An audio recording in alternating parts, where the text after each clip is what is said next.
Good evening, everyone. Welcome to the channel. Before I begin, here are my disclaimers. Today I am going to give you an update about VIASAT Inc. quarterly report.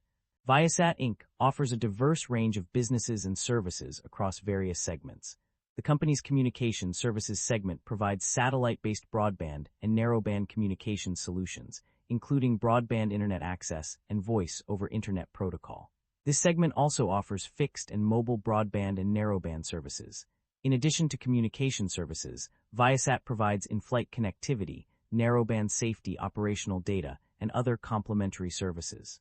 The company also offers multimedia connectivity for military and government, tactical and beyond line-of-sight communications, intelligence surveillance and reconnaissance, and L-band advanced communications element terminals. The Defense and Advanced Technologies segment of the company is involved in designing and developing space system solutions for geostationary, medium, and low Earth orbit. This segment also provides enterprise connectivity solutions, Internet of Things, and L-band managed, energy, and prepaid internet services. Furthermore, VIASAT offers networking, cybersecurity, and information assurance products and services, including high-assurance Internet Protocol encryption solutions and Mojo Expeditionary Tactical Gateway. The company designs and develops GEO, LEO, and MEO satellites, payload, antenna technologies, and other small satellite platforms. It also licenses intellectual property and provides commercial communication satellite product orchestration of sovereign and multi-orbit solutions and direct-to-device services. Overall, VIASAT's businesses and services span across various segments, including communication services, defense and advanced technologies, and space system solutions. Unfortunately, I don't have access to the text you provided. However, I can still provide a general overview essay on what could cause a stock price to skyrocket. The stock price of a company like VIASAT Inc. can skyrocket due to various factors that demonstrate its growth potential and financial health. One key reason is a significant increase in revenue, often driven by innovative products or services that capture a larger market share. This can be attributed to the company's ability to adapt to changing industry trends, invest in research and development, and expand its customer base. Another factor contributing to a surge in stock price is a strong earnings report, which indicates that the company has exceeded investor expectations. This can be due to cost-cutting measures, efficient operations, or strategic acquisitions that have improved profitability. When investors see a company's financial performance improving, they tend to buy more shares, driving up the stock price. Additionally, a company's expansion into new markets or industries can also lead to an increase in its stock price. This can be achieved through strategic partnerships, mergers and acquisitions, or entering emerging markets with high growth potential. As VIASAT Inc. expands its presence globally, it may attract more investors who see the potential for long-term growth. Lastly, a company's commitment to innovation and technological advancements can also drive up its stock price. When a company invests in research and development, it creates new products or services that are in high demand, leading to increased revenue and profitability. This can be particularly true for companies like VIASAT Inc., which operates in the technology sector. In summary, a combination of factors such as revenue growth, strong earnings reports, expansion into new markets, and commitment to innovation can contribute to a surge in stock price. VIASAT Inc. maintains a market capitalization of $6 billion, broadly in line with the industry peer group. VIASAT Inc. trades at a lower price-to-book ratio of 1.29 times relative within the industry. While the stock does not screen as absolutely cheap, mixed valuation signals relative to industry peers prevent a definitive conclusion. With the broader industry trading at lower valuation levels, this may reflect transitional pricing dynamics rather than clear mispricing, warranting further analysis of earnings quality, growth sustainability, and balance sheet strength. The leverage on the balance sheet appears elevated, with liabilities of 70% of total assets. This raises some concern, and we should examine the industry and nature of the business to determine whether they justify the elevated leverage. Liabilities have grown faster than assets and equity, which is somewhat concerning. However, asset growth remains positive, suggesting management may be temporarily leveraging liabilities to fund expansion. Shareholder equity has grown consistently, but operating income growth is weak or inconsistent. Equity expansion may be driven by financing activities rather than core business profitability. The share count has increased over the past 5 years, while revenue has continued to grow. This suggests the business may rely on shareholder dilution to fund expansion. Investors should closely monitor whether growth can eventually be sustained without dilution. The income statement shows that the company have been growing its revenue annually, but the operating income have not been increasing. This shows that the business is under pressure with rising cost. The primary drivers of revenue growth and decline can be identified through an analysis of various factors. On the growth side, service revenues have seen a steady increase, with Q3 2025 witnessing a 1.7% rise from the same period in 2024, while product revenues have experienced a more significant surge, growing by 6.4% in Q3 2025. The communication services segment has also contributed to revenue growth, with aviation services and tactical networking products showing notable increases of 15% and 19%, respectively. In contrast, the defense and advanced technology segment has seen mixed results, with information security and cyber defense products growing by 8%, while advanced technologies and other products have declined by 13%. Long-term contracts with complex equipment built to customer specifications have also driven revenue growth, as have capitalized costs related to software developed for resale. On the other hand, the decline in revenue can be attributed to several factors, including the sale of an energy services system integration business, increased competition in IFC services, OEM delays affecting commercial airline contracts, and a decrease in cash receipts related to satellite insurance claim proceeds.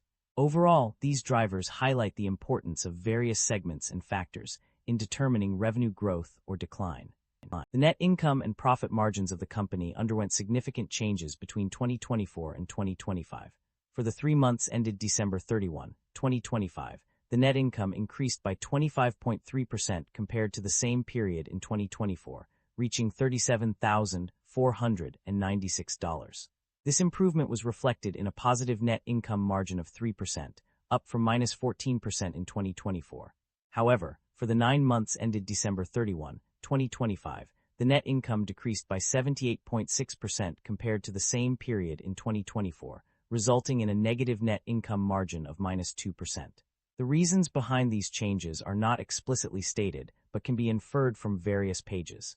One possible explanation is the decrease in income, which may have contributed to the decline in net income for the 9 months ended December 31, 2025. Additionally, the valuation allowance on deferred tax assets and the early repayment of debt, extinguishment of debt, and unamortized fair value adjustment made in purchase accounting may also have played a role in the changes in net income and profit margins. The fluctuations in net income and profit margins suggest that the company's financial performance is subject to various factors, including changes in income, tax liabilities, and debt obligations. Further analysis of these factors would be necessary to fully understand their impact on the company's financial results. The company's financial performance indicates a strong ability to generate cash from its core operations. This is evident in the positive operating cash flow, which has been consistently reported throughout the first 9 months of fiscal year 2026. The significant amount of $1.3 billion in cash provided by operating activities suggests that the company is efficiently managing its resources and generating sufficient revenue to cover its expenses. This positive trend is a crucial indicator of the company's financial health, as it demonstrates its ability to sustain itself without relying on external funding sources. With a substantial amount of cash being generated from operations, the company has the flexibility to invest in growth initiatives, pay off debts, or return value to shareholders through dividends or share buybacks. Overall, the positive operating cash flow is a testament to the company's financial stability and its ability to drive long-term success. The company's debt level has undergone significant fluctuations over the past year. Initially, the current portion of long-term debt decreased from $503,825 to $36,916. However, this trend was reversed as the total long-term debt increased by $200 million for senior secured notes due 2027 and $400 million for senior notes due 2028. Furthermore, the company issued $1.975 billion in Inmarsat 2029 notes, leading to a substantial increase in debt level. In contrast, interest expenses have shown a mixed trend. While there were instances of increased interest expenses, such as the effective interest rate on Inmarsat term loan facility being approximately 9.55% as of December 31, 2025, other instances showed a decrease. For example, interest expense decreased by $34.3 million, 13%, and interest expenses decreased by $50.1 million. It is worth noting that the company's debt level has increased significantly due to various factors, such as early repayment of the original Inmarsat term loan facility, $300 million in principal amount, and issuance of new debt instruments bearing higher interest rates. However, interest expenses have shown a more nuanced trend, with both increases and decreases observed over the past year. The performance of various segments and regions within a company has been analyzed, revealing both strong and weak areas. On the positive side, the communication services segment showed revenue growth of plus 1.3% in Q3 and plus 0.6% in YTD, with operating profit reaching $38 million in Q3 and $150 million in YTD. Additionally, defense and advanced technologies experienced significant growth, with a 14.5% increase in revenue in Q3 and 9.4% in YTD. In contrast, maritime services struggled, experiencing a decline of minus 2.7% in Q3 and minus 2.6% in YTD. The advanced technologies and other products segment also underperformed, with a minus 5.4% decline in Q3 and minus 8.1% in YTD. Furthermore, the energy services system integration business within communication services was divested, indicating a significant setback for this area. Overall, while some segments demonstrated strong growth, others faced challenges that need to be addressed. The company's performance highlights areas of strength and weakness, providing valuable insights for future improvement and strategic planning. Management is optimistic about the company's outlook, citing a strong foundation for growth through diversification and vertical integration. They believe that identifying high-priority markets and obtaining large contract awards will drive revenue growth. The company plans to continue investing in research and development, IR&D, to maintain leadership in advanced communications and networking technologies. A cautious approach is taken regarding deferred tax assets, with a valuation allowance established due to uncertainty around future profitability. Management expects to incur additional operating costs with the launch of new satellites, but anticipates revenue growth and cost efficiencies in the long term. The company's investment policy is conservative, focusing on interest-bearing investments rather than seeking material returns from its portfolio. To mitigate risks associated with foreign currency-denominated assets, liabilities, commitments, and anticipated transactions, management may enter into foreign currency forward contracts. Overall, management strategy involves investing in IR&D to drive innovation and growth, while also managing costs and mitigating risks through conservative investment policies and hedging strategies. The company's financial activities have been transparently disclosed through various reports. One notable aspect is the company's decision to buy back shares, as mentioned on page 38 and page 43 of the report. This indicates that the company has utilized its resources to repurchase its own capital stock, thereby reducing the number of outstanding shares. However, it appears that the company has not paid dividends to its shareholders. The absence of dividend payments suggests that the company is prioritizing other financial strategies, such as share buybacks, over distributing profits to its investors. Concerns have been raised regarding the accumulation of inventory and potential disruptions in the supply chain.